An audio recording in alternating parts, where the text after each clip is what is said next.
నమస్తే welcome to our channel. Jaganmohan Reddy ఎప్పుడు కూడా రాజకీయాల్లో విలువలు విశ్వసనీయత ఉండాలి అంటారు. కానీ అధికారం కోల్పోయిన తర్వాత ఆయన ప్రెస్ మీట్లో యూస్ చేస్తున్నటువంటి పదాలను ఏ విధంగా చూడాలి? అసలు ఆయన ఇంతకీ ఏం చెప్పాలనుకుంటున్నారు? ఏం మాట్లాడుతున్నారు? ముఖ్యమంత్రిగా ఉన్నటువంటి చంద్రబాబు నాయుడు గారి మీద అటువంటి వ్యాఖ్యలు చేయవచ్చా? తెలుసుకునే ప్రయత్నం చేద్దాం. దీన్ని విశ్లేషించడానికి మనతో పాటుగా ఉన్నారు ప్రముఖ ఆర్థిక, రాజకీయ, సామాజిక విశ్లేషకులు అప్పసాని రాజేష్ గారు. నమస్తే సార్. నమస్కారం. అధికారం కోల్పోయిన తర్వాత జగన్మోహన్ రెడ్డి ప్రజల్లో పరామర్శల పేరుతో, పర్యటనల పేరుతో వెళ్తున్నారు సార్. వీటికన్నా ఎక్కువగా ప్రెస్ మీట్లు నిర్వహిస్తున్నారు. మరి ప్రెస్ మీట్లు అంటారు కానీ ఎవరు కనిపించరు. కానీ ఇక్కడ ఒక అంశం సార్, అధికారం కోల్పోయినప్పటి నుంచి కూడా ముఖ్యమంత్రిగా చంద్రబాబు నాయుడు గారిని అటాక్ చేస్తున్నటువంటి తీరు. అంటే ఏదైనా బావిలో దూకి చచ్చిపోండి, లేదు అంటే నిన్న చూసుకున్నట్లయితే ముగ్గురిని కలిపి బొక్కలో వెయ్యాలి. అసలు ఒక ముఖ్యమంత్రిగా వ్యవహరించినటువంటి జగన్మోహన్ రెడ్డి ఇటువంటి పదజాలాన్ని ఉపయోగించడం, అది కూడా రాజకీయాల్లో ఉపయోగించడం ఎంతవరకు కరెక్ట్ అంటారు?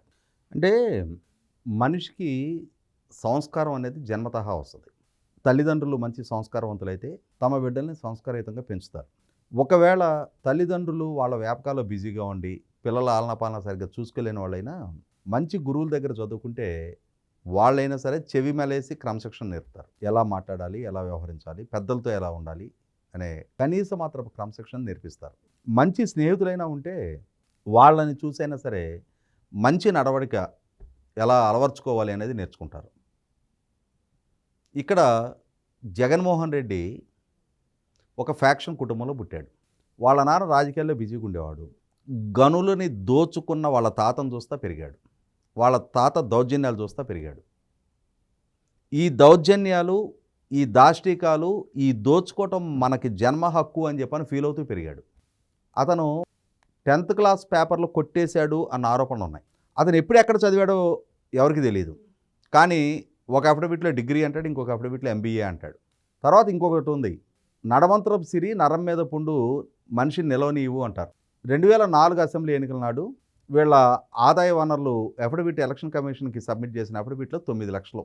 5 ఏళ్ళు వీళ్ళ నాయన ముఖ్యమంత్రిగా ఉండగానే ఇప్పుడు వీళ్ళ నాన్న 1978లో ఎమ్మెల్యేగా నెగ్గి, ఆనాడు ఆయన కూడా వేరే పార్టీలో నెగ్గి 15 రోజుల్లో గెలిచిన పార్టీలోకి దూకి ఆ పార్టీలో 2 ఏళ్లలో మంత్రి అయ్యి ఆ తర్వాత ఆ పార్టీలో నిత్య అసమ్మతవాది. తర్వాత 23 ఏళ్ల తర్వాత 2004లో మంత్రి పదవి దక్కింది, ముఖ్యమంత్రి పదవి. సరే, ఏదైనా సుదీర్ఘకాలం రాజకీయాలు ఆటుపోట్లు ఎదుర్కొంటూ వచ్చాడు ఆయన. కాబట్టి ఆయనకు కొంత సమయస్ఫూర్తి ఆయనకు కొంత ఉంది. ఇతనికి వాళ్ళ నాన్న ముఖ్యమంత్రి పదవి అది చూసుకోగానే ఈ రాష్ట్రం మా సొత్తు అని ఫీల్ అయిపోయారు తండ్రి కొడుకులు ఇద్దరు కూడా. తండ్రి తన అధికారాన్ని అడ్డం పెట్టి ఆయన నిర్ణయాలు తీసుకునేవాడు. ఆ నిర్ణయాల వల్ల దక్కే లబ్ధి ఈ కొడుకు దక్కుతూ ఉండేది. దాంతో 5 సంవత్సరాలు టెన్యూర్ గడిచేటప్పటికి వాళ్ళకి పరిశ్రమలు వచ్చినాయి, మీడియా సంస్థలు వచ్చినాయి, ప్యాలెస్లు వచ్చినాయి, ఎస్టేట్లు వచ్చినాయి. 2004 నాటికి ఇల్లు రెగ్యులరైజ్ చేసుకోవాల్సిన దుస్థితిలో వాళ్ళు ఉన్నారు. సాక్షాత్తు కోర్టులో అఫిడవిట్ వేశారు, మా ఇల్లు రెగ్యులరైజ్ చేస్తే ప్రభుత్వం ఆ రెగ్యులరైజ్ చేసుకున్న ఇల్లును అమ్ముకొని అప్పులు తీర్చుకోవాలి మేము అని చెప్పని. అటువంటి స్థితి నుంచి మరి ఈ నడమంత్రపు సీర వచ్చి పడింది కదా వాళ్ళ అయ్యే అధికారం వల్ల. ఇక ఒంటి మీద గుడ్డ నిలవట్ల. తర్వాత మరి వాళ్ళ నాయనే ఈ రాష్ట్రాన్ని పాలించే ముఖ్యమంత్రి.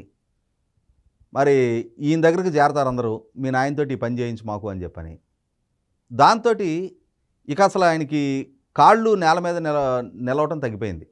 సడన్గా వాళ్ళ నాన్నగారు హెలికాప్టర్ క్రాష్ అయ్యి చనిపోయారు. ఇక ఆ కాంగ్రెస్ పార్టీలో ఈ భజన బృందాలు మొత్తం చేరి ఇతని అనుభవం ఎంత, రాజకీయాల్లో ఇతనికి ఎన్నాళ్ళ అనుభవం ఉంది ఏంటనేది కూడా చూసుకోకుండా ఇతనే ముఖ్యమంత్రి అని చెప్పని రేపారు. ఈయనకి సంతకాలు సేకరించారు. దాంతో ఇతనికి ఏమైందంటే నేను ఈ రాష్ట్రాన్ని పాలించడానికి పెట్టి పుట్టానని చెప్పని ఫీల్ అయ్యాడు. దాంతో చిన్న పెద్ద తారతమ్యం లేదు, వయసు అంతరం పాటించే విఘ్నత లేదు, సంస్కారం లేదు. వీళ్ళ నాన్నకన్నా 10 ఏళ్ళు పెద్ద రోసయ్య గారు. ఆయన పట్టుకొని రోసయ్య అనే ఏకవచనంతో పిలిచేవాడు. తర్వాత ఇక చంద్రబాబు నాయుడు గారిని ఇవాళ జగన్మోహన్ రెడ్డి ఇంత పేటరేగిపోవడానికి చంద్రబాబు నాయుడు గారి స్వయంకృతం కూడా కారణం. ఇతను 2017లో ప్రధాన ప్రతిపక్ష నాయకుడిగా ఉన్న రోజున నంద్యాల ఉప ఎన్నిక సందర్భంగా రాష్ట్ర ముఖ్యమంత్రిగా ఉన్న చంద్రబాబు నాయుడు గారిని ఉద్దేశించి నడిబజార్లో కాల్చాలి అని ఒక స్టేట్మెంట్ ఇచ్చాడు.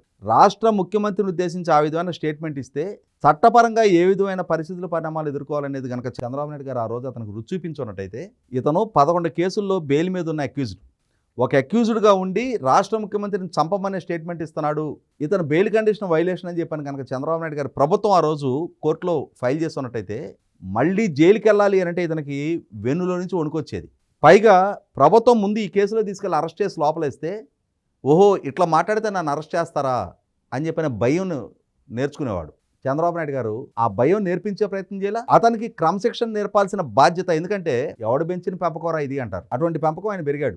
సంస్కారం అతనికి లేదు, ఎక్కడ ఏం మాట్లాడాలనే విఘ్నత అతనికి తెలియదు. ఇష్టారీతిన పెచ్చిరిల్లిపోయి ఆ విధంగా మాట్లాడుతూ అంటే చంద్రబాబు నాయుడు గారు ప్రదర్శించిన ఉదాసీనతతో ఏమైందంటే ఓహో నేను ఇలా మాట్లాడితే చంద్రబాబు భయపడుతున్నాడు, చంద్రబాబు నాయుడు గారు పోనీ అని వదిలేశాడు. ఆయన దాన్ని ఇతను టేక్ ఇట్ గ్రాంటెడ్గా తీసుకున్నాడు, అడ్వాంటేజ్గా మలుచుకున్నాడు. మాట్లాడటానికి నేను పెట్టుపుట్టా, నాకు ఆ హక్కు ఉందని ఫీల్ అయిపోయాడు. పవన్ కళ్యాణ్ కానీ 2019 ఎన్నికలకు ముందు ఏమని మాట్లాడాడు? పాదయాత్ర సందర్భంగా ప్రెస్ మీట్లో ప్రతి 4 ఏళ్లకు ఒకసారి కార్లు మార్చినట్టుగా పెళ్ళాలను మారుస్తాడు అనే పదం వాడాడు. ఆ రోజైనా సరే పవన్ కళ్యాణ్ గారు అయినా సరే ఇతని మీద ఒక కేసు ఫైల్ చేస్తుంటే అంటే ఇక్కడ ఎవరికి వాళ్ళు పోనీలే అని చెప్పిన వదిలేసిన పర్యవసానం నేను ఇలా మాట్లాడటానికే పెట్టుపుట్టానని ఫీల్ అవుతున్నాడు. కాబట్టి ఇక్కడ సరే నాడు మిస్ అయ్యారు, నేడైనా సరే ఇవాళ అతను సమాజంలో హింసను ప్రేరేపిస్తున్నాడు. పదే పదే డ్యూటీలో ఉన్న పోలీసు అధికారులని బట్టలోడ తీస్తా అంటున్నాడు. డ్యూటీ చేస్తున్న అధికారులని వాడు వీడు ఎవడు అని మాట్లాడుతున్నాడు. ఇవన్నీ బెయిల్ కండిషన్ వైలేషన్సే. అతను అద్దాల మేడలో నివసిస్తున్న వ్యక్తి అద్దాల మేడల నుంచి జనం మీదకి రాళ్ళు విసురుతున్నాడు, ప్రత్యర్థి పక్షాల మీదకి విసురుతూ ఉన్నాడు. ఈ పక్షాలు కూడా తిరిగి విసరటం మొదలు పెడితే మొట్టమొదటి అద్దాల మేడ పగిలి రోడ్డు మీదకి వస్తాడు. ఆ రోడ్డు మీదకి రప్పించాల్సిన బాధ్యత, అతను చేసే తప్పులకి అతనికి గుణపాఠం నేర్పి తీరాల్సిన బాధ్యత ప్రభుత్వం మీదే ఉంది. ఎన్నాళ్ళు ప్రభుత్వాలు అతను తప్పుల్ని ఉదాసీనంగా నిర్లక్ష్యంగా వ్యవహరిస్తూ వదిలేస్తూ ఉంటారో అన్నాళ్ళు అతను అదేవిధంగా పెచ్చిరిల్లుతూ ఉంటాడు. నేను మాట్లాడటానికే పెట్టుపుట్టా, నేను అనేవాడిని వీళ్ళు పడేవాళ్ళు అన్న భావం అతనిలో పెరిగిపోయింది. వాళ్ళ శ్రేణులు కూడా ఇతని భావానికి అనుగుణంగానే ఇతని మనోభావాలకు అనుగుణంగానే అసెంబ్లీలో చూసాం, బయట చూసాం, ఇష్టారీతిన సంస్కారహీన భాష వాడుతూ ఉంటారు. బూతులు, మార్ఫింగ్ ఫోటోలు, మార్ఫింగ్ వీడియోలు. సొంత చెల్లెల్ని, తోడబుట్టిన చెల్లెల్ని, చంద్రబాబు నాయుడు గారిని వీళ్ళేంటి పసుపు చీర కట్టుకొని చంద్రబాబుని ఇంప్రెస్ చేయడానికి వెళ్ళింది అని చెప్పని బహిరంగ సభలో మాట్లాడాడు. తోడబుట్టిన చెల్లెల గురించి ఎవరు మాట్లాడతారా? చంద్రబాబు గారి వయసు ఏంటి, వాళ్ళ చెల్లెల వయసు ఏంటి? మీ నాన్న సమకాలీకుడు ఆయన. ఆమె కొడుకు వివాహానికి పత్రిక ఇవ్వడానికి వెళ్ళింది, దానికి చంద్రబాబుని ఇంప్రెస్ చేయడానికి వెళ్ళిందని మాట్లాడతావా? ఈ విధంగా మాట్లాడినప్పుడు ఎవరు ఎప్పుడు ఎక్కడా సరైన గుణపాఠం అతనికి నేర్పటంలా. వ్యక్తులుగా అది సాధ్యం కాకపోవచ్చు, కానీ వ్యవస్థలకు సాధ్యం అవుద్ది. ఇవాళైనా సరే ఈ విధమైన ఈ బరితెగింపు ధోరణి, చట్టాన్ని లెక్క చేయని, ముందు అసలు చట్టంకి లోబడి బతకాల్సిన కండిషన్ బెయిల్ మీద ఉన్న అక్యూజ్డ్ నేను అన్న గమనం అతనికి నేర్పించాల్సిన బాధ్యత ప్రభుత్వం మీద ఉంది. అలా నేర్పి తీరాల్సిన బాధ్యత కూడా చంద్రబాబు నాయుడు గారి మీద ఉంది. యాజ్ లాంగ్ యాజ్ ఇదే ఉదాసీనత ప్రదర్శించే కొంది అతను అదే విశృంఖలత్వాన్ని ప్రదర్శిస్తూ ఉంటాడు. కాబట్టి ఇప్పటికైనా సరే రాజకీయాల్లో ఒక పెడధోరణి కట్టడి చేయాల్సిన బాధ్యత, ఒక విశృంఖలత్వాన్ని కట్టడి చేసి తీరాల్సిన బాధ్యత.